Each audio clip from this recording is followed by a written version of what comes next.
Hello and welcome back to my channel. In this video, we'll see what is document data, where is it created, what are the properties that it has, and then we'll play around the functionalities of document data. So let's go to UiPath Studio Web. And in the previous video, if you have checked my previous video, I've explained what is extraction automation builder, how we can create the complete workflow in single click. It's like going to document understanding and then extraction automation builder. Then you click here and then upload your file, and then it will automatically create you the flowchart. I mean the complete workflow in the Studio Web. So you can check that video.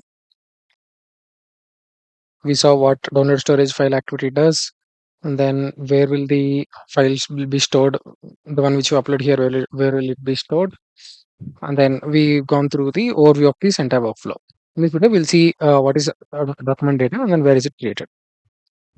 Firstly, document data holds the complete information of the extraction and classification, and then it is created in the first activity. So when you see the workflow file, so when in the first document understanding activity, it will be created automatically. If you see the variable here, just go to data manager, and then you will see the variables and arguments used in the Studio Web.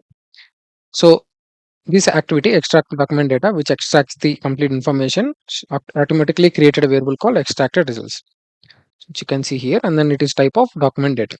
So it will be created initially, and then the same document data variable will be used across all the DU activities. For example, here it extracted and then stored in this variable. And if you open this, it is again used here for the validation.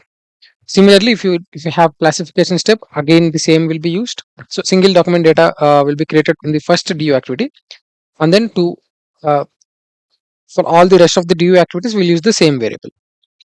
So now let's see its properties. Let's go to Studio Web, and then here we can see it is automatically created, and then the type document data is invoices. Let's take a log message.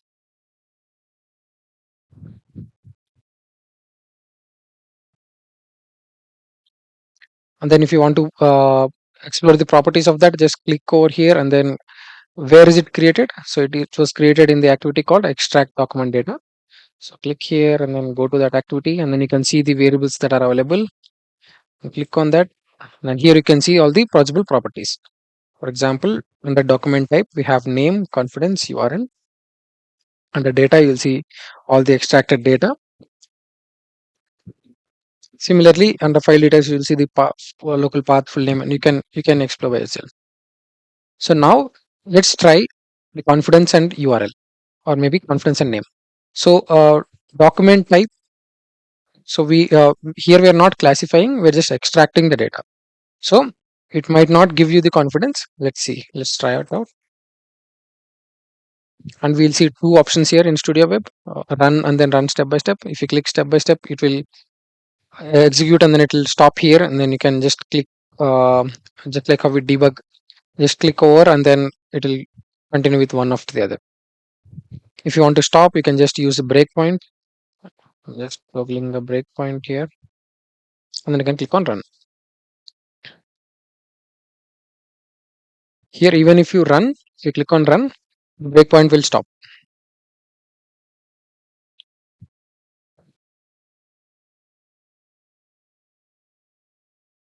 You see, it says object not set to an instance of an object. That means the document confidence is empty. Since we are not using the classification, when we use the classification, we can print the document confidence. Let's stop. Let's try printing something with the data. Go to document data, and then we click on data, and then let's print vendor name. Let's click on vendor. Now it goes to extracted data, and then it prints the field called vendor name. So here, if you check, the vendor name should be Stanford Plumbing and Heating.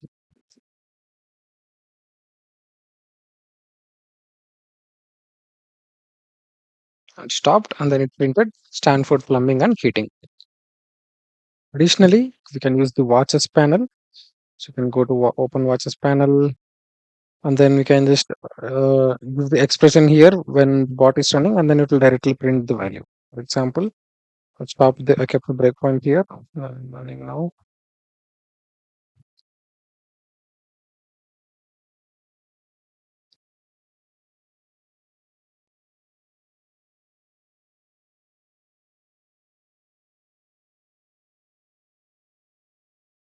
So the process stopped here. You go to watches panel. And then here you can just type the variable extracted results and then see the possible properties. For example, we have to print a data. Then under data we need let's take bank account number. You just hit on enter. So it was empty. Let's try something else.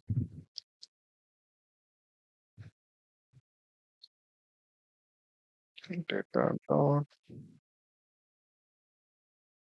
print vendor name. Now it says Stanford Plumbing and Heating. Just like that, you can just dynamically give the property. You can check what are other properties, for example, results, and then metadata. Under metadata, let's check. Let's say text. I can enter. Says it gives all the metadata in text format. So that's so. This is the one more way to use Studio Web functionality watches to dynamically check the property values of the document data. That's all for today. If you have any feedbacks, ping in the comment section and then see you in next video. Thank you and happy automation.